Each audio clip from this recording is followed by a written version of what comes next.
প্রিয় দর্শক, শাকিব খানের প্রিন্স সিনেমার টিজার দেখে অনেকেই দেখছি বলছে বিএফএক্স ভালো হয় নাই, এখানে আরো ভালো কিছু করার ট্রাই করলে ভালো হতো।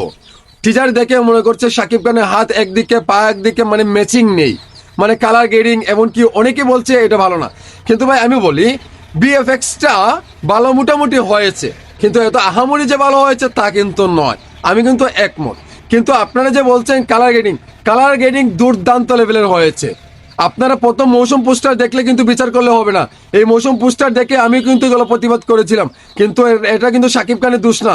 এটা কিন্তু কথা হয়েছে হঠাৎ করে দিয়েছে, তো তাই গেল এইরকম হয়েছে। কিন্তু এই যে টিজারে দেখলাম অ্যাকশন, লুক, ভাইবস, মানে সব কিছু কিন্তু ঠিক আছে, মানে একটু বিএফএক্স এর সমস্যা আছে, কিন্তু এটা ট্রাই করলে ভালো হয়ে যাবে, এটা কিন্তু সমস্যা না। এখানে কিন্তু শাকিব খানের কোনো দোষ নাই।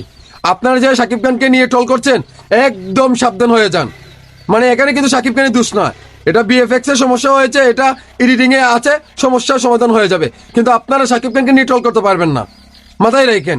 বিএফএক্স এর সমস্যা হয়েছে, আপনার তামিল তেলুগু সিনেমা দেখেন, বলিউডের সিনেমা দেখেন, মিয়া সম্পূর্ণ সিনেমায় বিএফএক্স দিয়ে তৈরি করা, কিন্তু মেগাস্টার শাকিব খানের এই সিনেমা বিএফএক্স আছে, কিন্তু সমস্যা হতেই পারে। কিন্তু আপনারা সমস্যার কথা বলবেন, কিন্তু ট্রল করতে পারেন না, একজন মানুষকে নিয়ে এই ধরনের কাজ করতে পারেন না। বিএফএক্স এত খারাপ কি হয়েছে, মানে আপনার স্ক্রিনে এটা দিয়েই বুঝাতে চাচ্ছেন বিএফএক্স খুবই খারাপ হয়েছে, কিন্তু এত আহামরি কিছুই খারাপ হয় না রে ভাই। বাংলাদেশের সিনেমা 20 কোটি টাকার দিয়ে 20 কোটি টাকার সিনেমা আর কি কেমন হবে? বাংলাদেশে যে সাহস করে পরিচালক প্রযোজকরা প্রতিষ্ঠান সাহস করে যে শাকিব খানকে নিয়ে 20 কোটি 10 কোটি টাকা দিয়ে সিনেমা বানায়, এটাই তো বড় কিছু। বাংলার ইতিহাসে শাকিব খান ছাড়া অন্য কোনো নায়ককে নিয়ে 20 কোটি টাকা 15 কোটি টাকা দিয়ে সিনেমা বানাবে? কখনো না, কল্পনাতে আনতে পারবেন না।